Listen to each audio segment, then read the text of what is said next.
Hype create की गई कि वहाँ बच्चों के साथ बदफेली की जाती है और उनकी वीडियोस बनाई जाती है, उनसे पता वसूल किया जाता है। 32 FIRs में 32 मुलजमान थे और 29 FIRs में से उन मुलजमान को ट्रायल कोर्ट से बरी कर दिया गया था। वहाँ पे एक हवेली थी और कनाल रेस्ट हाउस था जिसके इर्द गिर्द तकरीबन 93 कनाल के करीब ज़मीन थी। 93 कनाल 93 कनाल जो जिसकी ऑक्शन का इशू था, जो ऑक्शन में मुलजमान पार्टी ने ले ली थी कि फेक वीडियोस को लाकर ये एक स्कैम बना दिया। क्या ये मुमकिन है कि 4 भाई एक साथ बदफेली करेंगे और ख़ास तौर पर उनका वालिद उनको प्रोटेक्ट कर रहा होगा? अस्सलाम वालेकुम नाज़रीन, मैं हूं जवाद ज़ैदी और आज हम मौजूद हैं लाहौर हाई कोर्ट में। नाज़रीन, आज से 8.25 साल पहले एक ऐसे केस जो सामने आया जिसने पाकिस्तानी मीडिया, ना सिर्फ पाकिस्तानी मीडिया बल्कि इंटरनेशनल मीडिया की को भी अपनी तरफ मुतवज्जा किया। वो था कि वीडियो स्कैंडल, बच्चों की वीडियोस वायरल हुई जिस पे कानून हरकत में आया और मुलजिमान को पकड़ा गया। ATC अदालत ने उनको सजा सुनाई और आज हाई कोर्ट में उस सजा के खिलाफ फैसला आ गया, उस सजा को खत्म कर दिया गया है। इसी पर हमारे साथ उनके वकील आबिद हुसैन किची मौजूद हैं मुलजिमान के, और देखते हैं कि ये सारा वाकया क्या है जिनको 8.25 साल केस चला, सजा हुई और अब सजा मुअत्तल हो गई है। अस्सलाम वालेकुम सर। वालेकुम अस्सलाम। सर, ये क्या मामला है सारा?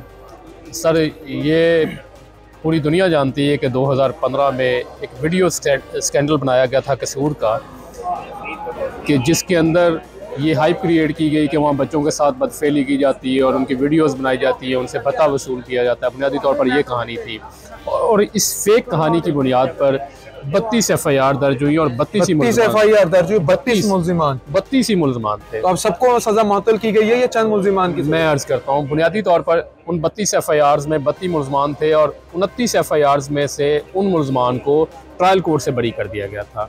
और इस वक्त 3 FIRs हैं जिनमें सजाएं हुई और वो ऑनरेबल हाई कोर्ट तक आई, जिसमें से आज एक अपील ऑनरेबल हाई कोर्ट ने मिस्टर जस्टिस जयराम सरवर चौधरी साहब और मिस्टर जस्टिस अलीजा बाजवा साहब ने उसमें देखा कि उसके अंदर एविडेंस मौजूद ही नहीं है, उसके बावजूद गलत तौर पर सजा दी गई। इस बुनियाद पर अपीलों को मंजूर करके सजाएं कालअदम करार दी और मुलजमान को बरी कर दिया। अच्छा, सजाएं कालअदम करार दी, मुलजिमान को बरी कर दिया गया। अदम, आप जिस तरह आप कह रहे हैं 8.25 साल ट्रायल चला, 8.25 साल ये चीज़ें। इसमें मैं अर्ज करता हूँ, इसमें हुआ ये था कि 2015 में ये मुलजमान को पकड़ा गया और चलान बना के कोर्ट में भेजा गया, जिसमें 2018 में मुलजमान को सजाएं हुई और उन्होंने 2018 में हाई कोर्ट में अपीलें दायर कर दी। पहले राउंड में भी कोर्ट ने देखा कि जो फॉरेंसिक रिपोर्ट है वो असल कोर्ट में पेश नहीं की गई बल्कि फ़ोटोकॉपियाँ पेश की गई हैं और इनकी ऑथेंटिसिटी जानने के लिए मैटर को दोबारा रिमांड कर दिया ट्रायल कोर्ट। अच्छा सर, आपने कहा ट्रायल कोर्ट को रेफर कर दिया। हमने देखा जब ये मामला आया, इशू ये बना, इंटरनेशनल मीडिया पे गया, उस वक्त के वजीर कानून राना सनाउल्लाह जो साहब थे, उन्होंने भी एक प्रेस कॉन्फ्रेंस की और उन्होंने कहा ये कोई जायदाद का मामला है। जी ऐसा ही है। क्या मामला है? बिल्कुल ऐसा ही है जी। वहाँ पे एक हवेली थी और कनाल रेस्ट हाउस था जिसके इर्द गिर्द तकरीबन 93 कनाल के करीब ज़मीन थी। 93 कनाल जो जिसकी ऑक्शन का इशू था, जो ऑक्शन में मुलजमान पार्टी ने ले ली थी और उसकी बुनियाद पर वहाँ के लोकल जो लोग थे उनके लिए उनको नापसंद थी और उन्होंने इसको इशू को पॉलिटिकल इशू बनाया, फिर वीडियोस को मैनूवर किया और पता नहीं कहाँ की फेक वीडियोस को लाकर ये एक स्कैम बना दिया। सर, वीडियोस तो आई थी, चाहे आप उसको फेक कहा जाए, रियलिटी, उसको कोई चेक एंड बैलेंस नहीं है पाकिस्तान में कि ये फेक वीडियो है, क्योंकि बच्चे उसमें दिख रहे थे, वीडियोस थी ऐसा मतलब जिससे रूह कांप जाती है। वो ऐसा अमल था बच्चों के साथ जिनमें दुनिया भर में अमन का उनको निशान समझा जाता है, प्यार किया जाता है। उनके वालिदैन पे क्या गुजरी होगी? क्या उनके वालिदैन सामने आए थे या क्या वजह बनी? जी आए थे सामने, लेकिन इस पर्टिकुलर केस के अंदर हुआ ये था कि वहाँ इस केस के अंदर गवाह पेश होता है जो इस मुकदमे का मुद्दई भी है, मोहम्मद अमीन। उसने अपनी शहादत में कहा था कि जब ये वकूआ हो गया और वहाँ पे ये हाइप क्रिएट होगी, बेसिकली ये मीडिया हाइप थी, जो मीडिया हाइप ना सिर्फ पाकिस्तान में थी, बैरून मुल्क भी थी, और ये कहा जा रहा था कि वीडियोस को एक्सपोर्ट किया जाता है, उनको बेचा जाता है इंटरनेशनल मार्केट में और वहाँ से पैसा कमाया जाता है। लेकिन बदकिस्मती से अभी पूरा केस को मैंने देखा है, इसमें ऐसी कोई एक एविडेंस भी नहीं आई जिसमें वीडियो एक मोबाइल से दूसरे मोबाइल तक भेजी गई। अच्छा सर, आपने कहा कि उन्होंने कहा कि एविडेंस को उन्होंने आगे ट्रांसफर किया है और इन्होंने चलाया, लेकिन सर अब हम देखते हैं कि जब इंटरनेशनल मीडिया बीच में आता है वो ऐसी कवरेज नहीं करता। पाकिस्तानी मीडिया भी बड़ा मजबूत मीडिया है, ऐसी ब्लफ खबरों पे कवरेज नहीं होती। तो आपको क्या लगता है कि सबूत ना मिले या ये कुछ सदाकत रही है इसमें, क्योंकि इंटरनेशनल मीडिया कवरेज करता रहा?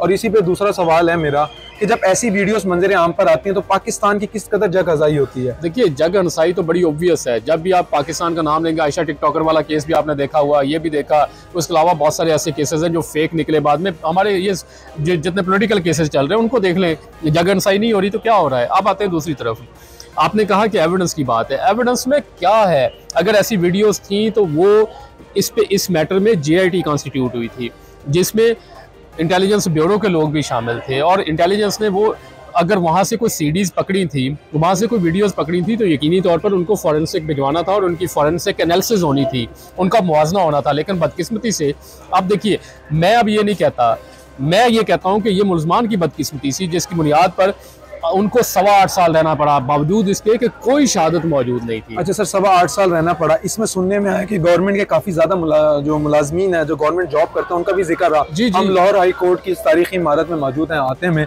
लाहौर हाई कोर्ट के एक मुलाजिम का भी नाम आता है। जी बिल्कुल। क्या था वो स्टोरी, ज़रा बताएं आवाम को कि ये क्या बैकग्राउंड सिनेरियो क्या था? देखिए, इसी केस के अंदर मैं आपको बताता हूँ, फिर दूसरी तरफ चलते हैं। इस केस के अंदर टोटल 6 मुल्ज़मान थे, जिनमें 4 भाई, 1 बाप और 1 गाँव का दूसरा रहने वाला था।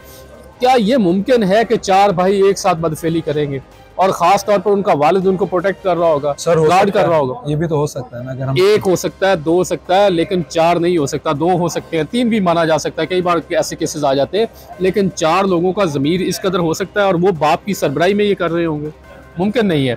जब अब वो, इसलिए मैं कह रहा हूँ कि पूरी शहादत में कहीं ये बात आती कि ये वाकई इन्होंने बिजनेस बना लिया था। किसी एक शख्स ने ये बिजनेस की बात नहीं की, किसी एक शख्स ने नहीं की, वो तो सिर्फ मीडिया पे था कि ये वीडियोस बनाई जाती हैं और बेची जाती हैं। किसी एक गवाह ने नहीं कहा, किसी JIT ने नहीं कहा, JIT के मेंबर्स ने नहीं कहा, इसमें 3 लोगों ने JIT के मेंबर्स ने भी नहीं कहा, विदाउट एविडेंस है पूरे ये सारा मुकदमा 8.25 साल कैसे ले गया? सर वही मीडिया हाइप है, हम उसके सामने बह गए। तो क्या मीडिया हाइप से किसी के 8.25 साल वापस आ सकते हैं? अगर नहीं आ सकते। आपके हम कहें ये एक जुल्म है, ये एक जुल्म है। यही वजह इस्लाम ने कहा था कि 1000 गुनाहगारों का छूट जाना किसी एक बेगुनाह को सजा देने से बेहतर है। यही इस्लाम ने कहा था, इस्लाम की मंशा यही थी। इस्लाम की मंशा यही थी। लेकिन अगर हम देखें कि 8.25 साल अभी सबूत ना होने की, जैसा आपने कहा कि प्रॉपर नहीं थे, छूट गए, अगर इसमें सदाकत है और सबूत ना सामने आ रहे हैं, ऐसे केसेस बहुत ज्यादा आते हैं, इस केस को छोड़ दें, तो उसको आप किस तरह देखते हैं? देखिए, हम इस्लाम कहता है 4 गवाहों तज़कियत शहूद के वो पूरे उतरते हो, यानी उन्होंने कभी कोई बड़ा गुनाह किया ही ना हो। अब पाकिस्तान में तो हम ये क्लेम ही नहीं करते कि यहाँ कोई बंदा ऐसा आपको मिल जाएगा अब यहाँ पे, लेकिन एटलीस्ट अब इस केस में है बदफेली को साबित करने के लिए 3 चीज़ों की ज़रूरत थी। इस केस में सबसे पहले था ज़बानी शहादत जिसके साथ वक़ूआ हुआ उसका, दूसरी थी कि उसका मेडिकल उसको सपोर्ट करता, वो कहता है कि बदफेली के लिए, बदफेली करने के बाद जिस्म के अंदर जो तब्दीलियां आती हैं कम से कम वो आनी चाहिए थी। अब डॉक्टर ने कहा, डॉक्टर इसमें पेश हुआ, उसने कहा इसके साथ बदफेली नहीं हुई, मेडिकल में कोई मार्क ऑफ वायलेंस ही नहीं है, तो ये निशान ही नहीं है। बदफेली का इल्जाम था, ये जो आपने कहा कि आपने एक जमीन खरीदी 93 के नाल, उसकी ऑपोजिट पार्टी ने लगाया था, यकीनन उन्हीं के बच्चे थे वो, या क्या था? नो, उन्होंने गांव के लोगों को उकसाया। इसमें आगे गवाह ने कहा है कि वहां उन्होंने कहा था कि जो बंदा FIR दर्ज करवाएगा उसको 5 लाख रुपया गवर्नमेंट देगी। तो अब जिन्होंने FIR दर्ज कराई 5 लाख पे गवर्नमेंट देगी, उनके खिलाफ आपको क्या लगता है, कोई कार्रवाई होगी या आपकी कोई डिमांड है उनके खिलाफ कार्रवाई की जाए? देखिए, उनमें से बहुत सारे लोग अल्लाह के पास चले गए हैं। जो हमारा मुखालिफ था वो अल्लाह के पास जा चुका है। अब अल्लाह के यहाँ वो हिसाब और किताब का जो मामला है वो चल रहे होंगे। इस केस में जो मुदई, जो इस सारे वाक़या को क्रिएट करने वाला बंदा था, वो भी इस दुनिया से जा चुका है। तो मेरा नहीं ख्याल उसके बाद कुछ करने की ज़रूरत रहती है। चलें सर, बहुत शुक्रिया। नाज़रीन, इसी के साथ जैसा कि आपने देखा कि केस ऐसे पाकिस्तान में बहुत से आते हैं जिनसे कभी सबूत नहीं होते, और मुल्जिमान, जैसे इस केस को ले लें, 8.25 साल उनकी ज़िंदगी के ज़ाया हो गए। और दूसरा रुख देखें कहानी का, अगर ये सदाकत भी थी, तो अगर ऐसे केसेस भी आते हैं जिसमें सबूत ना होने की वजह से मुल्जिमान बरी हो जाते हैं, तो ये पाकिस्तानी कानून कब तक इसको बर्दाश्त कर पाएगा? किसी की ज़िंदगी के इतने ज़्यादा साल, कीमती साल ज़ाया हो जाए, इसको कौन वापस लाएगा? ये तो वक्त ही बताएगा कि ये कब तक ऐसे सिलसिले जारी रहेंगे। इसी के साथ अपने मेज़बान को दें इजाज़त, मिलते हैं एक नए प्रोग्राम के साथ, तब तक के लिए अल्लाह निगहबान।